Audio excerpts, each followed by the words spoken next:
ভাবুন তো, যেখানে পুরো পৃথিবী বিশাল জমিতে সোলার প্যানেল বসাতে ব্যস্ত, সেখানে চীন এমন একটি সিদ্ধান্ত নিয়েছে যা প্রথম দেখায় প্রায় অবিশ্বাস্য মনে হয়। তারা মাটিতে নয়, বরং বিশাল হ্রদ, জলাধার এবং গভীর পানির উপর ভাসমান সোলার পাওয়ার প্ল্যান্ট তৈরি করছে। কিন্তু প্রশ্ন হলো, এমন অদ্ভুত সিদ্ধান্ত কেন?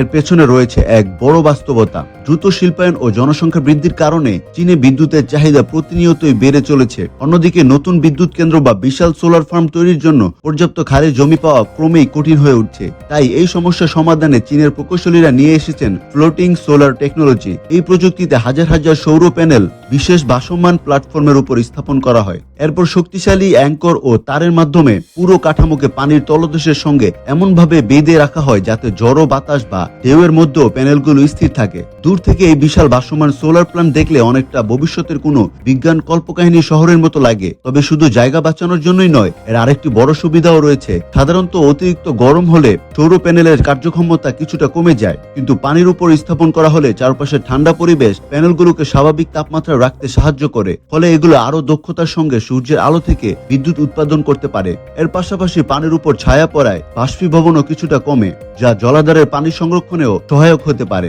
একসময় যেখানে মানুষ শুধু মাটিতে সোলার প্যানেল কল্পনা করত, আজ সেখানে পুরো বিদ্যুৎ কেন্দ্র ভাসছে পানির বুকে। প্রকৌশল আর উদ্ভাবনের এই অসাধারণ উদাহরণ দেখিয়ে দিচ্ছে, সঠিক প্রযুক্তি থাকলে অসম্ভবকেও সম্ভব করা সম্ভব।